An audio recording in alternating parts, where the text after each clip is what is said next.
selaku dosen pengampu mata kuliah pengantar SCM. Di sini kami akan mempresentasikan mengenai teknologi informasi dalam rantai pasok.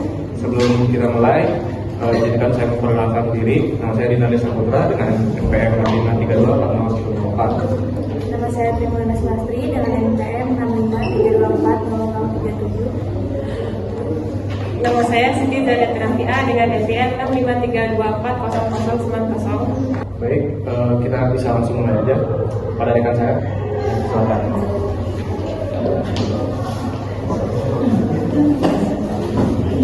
Baik, di sini saya akan menjelaskan tentang CRM. Nah, CRM yaitu sistem yang berfokus pada manajemen hubungan dan interaksi dengan pelanggan, baik yang sudah ada maupun calon pelanggan. Dalam konteks rantai pasok, CRM tidak hanya mendukung penjualan, tetapi juga berperan penting dalam mengelola permintaan pasar dan respon terhadap kebutuhan pelanggan. Jadi CRM ini yaitu sistem yang mengelola komunikasi dan hubungan kepada pelanggan, baik itu pelanggan lama atau pelanggan baru. Dalam rantai pasok, CRM ini tidak hanya membantu dalam tim penjualan, tapi juga dia juga penting untuk memahami kebutuhan pasar serta memberikan respon yang cepat terhadap permintaan pelanggan. Terus ada juga fungsi utama CRM, yaitu ada 4. Yang pertama ada pemasaran atau marketing, yaitu teknologi informasi itu membantu dalam pelaksanaan kampanye pemasaran, di mana agar bisa terarah ke pelanggan yang sesuai. Terus ada penjualan atau sales. Sistem CRM mendukung tim penjualan dengan informasi real time mengenai status prospek. Jadi dia itu bisa menangani status calon pembeli sehingga bisa menindaklanjuti lebih cepat dan tepat. Kemudian ada manajemen pemasaran atau order management, menyediakan kemampuan untuk memproses pemesanan pelanggan secara otomatis. Jadi dia itu CRM ini memudahkan proses pemesanan pelanggan secara otomatis dan lebih efisien. Kemudian yang terakhir ada layanan pelanggan atau customer service.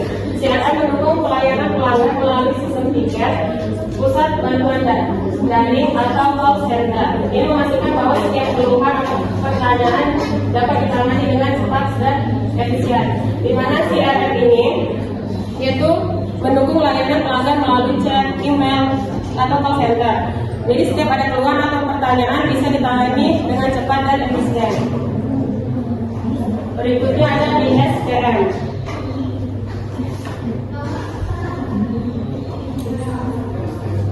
Di SCM yaitu mencakup semua aktivitas internal yang dilakukan oleh perusahaan untuk merencanakan, memproduksi, penyimpanan, dan mendistribusikan produk atau layanan.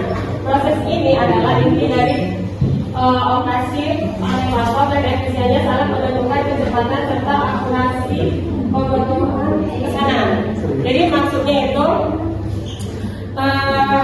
bagaimana perusahaan itu mengatur bagian dalamnya sendiri supaya produk sampai ke pelanggan dengan cepat, tepat, dan tidak ada masalah. Kemudian ada fungsi utama SCM, yaitu yang pertama ada perencanaan strategis, yaitu merencanakan lokasi pabrik, gudang, distribusi, serta menetapkan strategi produksi dan investasi jangka panjang, di mana yaitu mengatur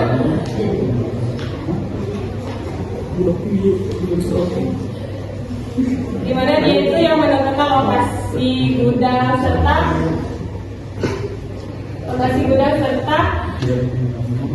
distribusinya.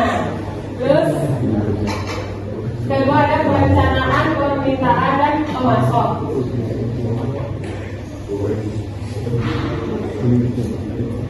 di mana menggunakan data historik dan proyeksi pasar untuk meramalkan permintaan. Berdasarkan ini, TI digunakan untuk merencanakan kapasitas produksi, kebutuhan material, dan logistik pengiriman.